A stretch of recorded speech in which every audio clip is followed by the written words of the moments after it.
তারপর দুইজন বান্দা দেখবে, একজন আরেকজনকে বলবে, তুমি না আমার সাথী ছিলা, তোমার সাথে সব কিছু করেছি, তোমার সাথে দুনিয়াতে চলাফেরা করেছি, একসাথে সব কিছু করলাম, ওগো বন্ধু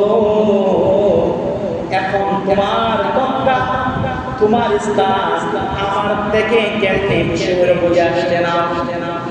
অমনি করে আল্লাহ রাব্বুল আলামিন বলেন, বান্দা শোনো, আমার এই বান্দাটা হাতে কাঁধে মাঠে ব্যবসার জন্য বাজারে দৌড়াদৌড়ি করেছে, কিন্তু কোনদিন আমি মালিকের শরণাপন্ন থেকে সে বিরত থাকে না। আর তুমি সব কিছু করেছো বটে, কিন্তু তোমার জিকিরের জায়গাটা কম ছিল, যেই কারণে তোমার এই বন্ধুটা তোমার থেকে আজকে বেশি উচ্চ মহান পেয়েছে, শুধুমাত্র সময়ের মূল্যায়ন করার জন্য। সুবহানাল্লাহ।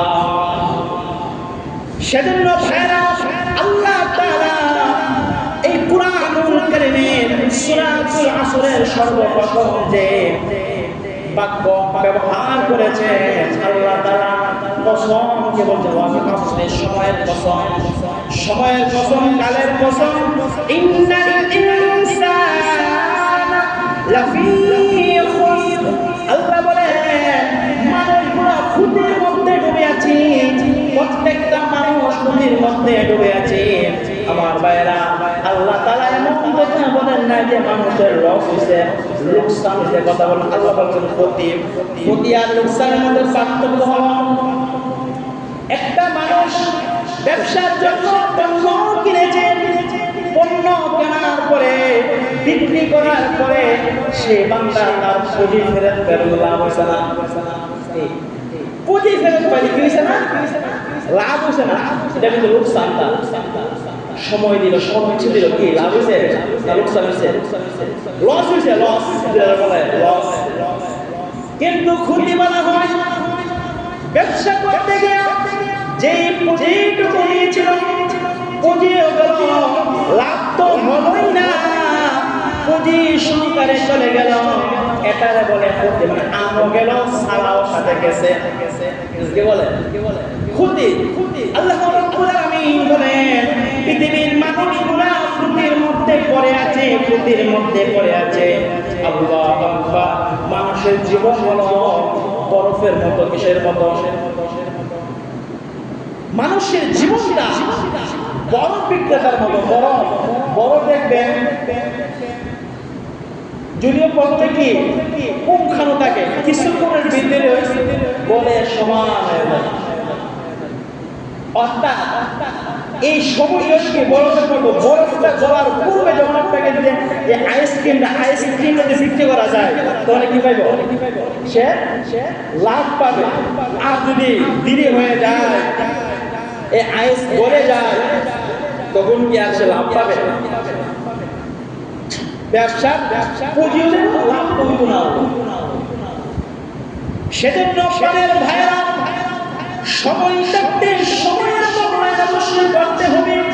আল্লাহ রাব্বুল আলামিন সূরাতুল মুনাফিকুনের 9 নম্বর আয়াতে আল্লাহ বলেন, ইয়া আইয়ুহাল্লাযীনা আমানু লা তুলহিকুম আমওয়ালুকুম ওয়ালা আওলাদুকুম আন যিকরিল্লাহ ওয়া মান ইয়াফআল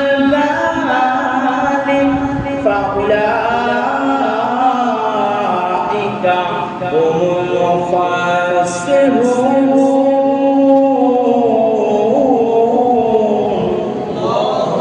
আল্লাহ বলেন, হে দুনিয়ার মানুষ শুনো, হে ইমানদাররা শুনো, লা তুলহিকুম,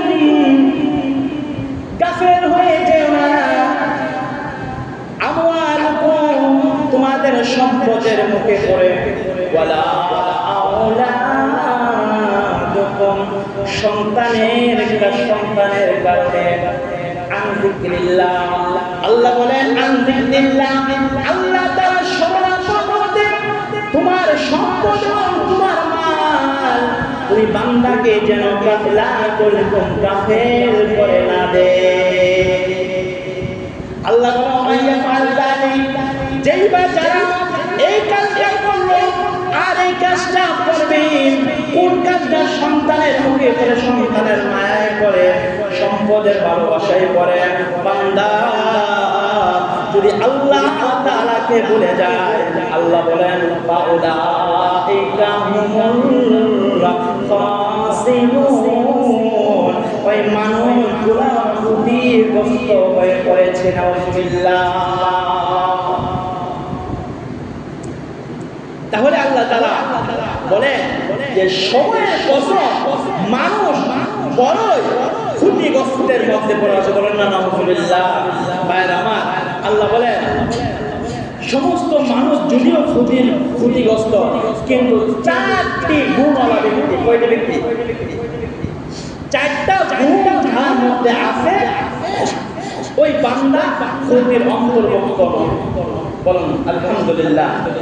কারণ সুযোগ আছে, কি আছে আমার বন্ধুরা। আবার চারটি গুণ ধারাবাহিকভাবে বর্ণনা করব। আমাদের মধ্যে যদি এক গুণ থাকে আলহামদুলিল্লাহ, আর যদি না থাকে তাহলে আমরা ওই গুণগুলো অর্জন করব। রাজি আছেন ইনশাআল্লাহ? আল্লাহ রাব্বুল আলামিন বলেন ইল্লাল্লাযীনা আমানু ওয়া আমিলুস সালিহাত ওয়া তাওয়াসাউ বিল হাক্ক ওয়া তাওয়াসাউ বিস সাবর। আল্লাহ বলেন তারা ক্ষতির মধ্যে পতিত নয়, যারা ঈমান এনেছে এবং নেক আমল করেছে এবং পরস্পর একে অপরকে সত্যের উপদেশ দান করেছে। 4 নাম্বার আর সুখে দুঃখে একে অপরকে সবর ধৈর্য ধারণ করার উপদেশ দান করেছে। সুবহানাল্লাহ।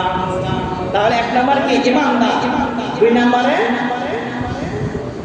আমলে সালেহ, নেক আমলদার। 1 নাম্বার কি? ঈমানদার। 2 নম্বরে নেক আমলদার। 3 নাম্বার পরস্পর একজন আরেকজনের সৎ পরামর্শ দেয়, ভালো পরামর্শ দেয়, হ্যাঁ নেক উপদেশ দেয়। আর 4 নাম্বার সুখে দুঃখে একে অপরকে বলে ভাই এটা আল্লাহর পক্ষ থেকে তুমি ধৈর্য ধারণ করো, অচির আল্লাহ তোমাকে ইহা থেকে মুক্তি দান করবে। অর্থাৎ কি দর্দের সময় পাশে দাঁড়ায় কি করে, হ্যাঁ ধৈর্য ধারণের জন্য, সবর করার জন্য কি করে উপদেশ দেয়। এই 4 গুণ যার মধ্যে আছে আল্লাহ তাআলা বলেন তারা ক্ষতির মধ্যে না।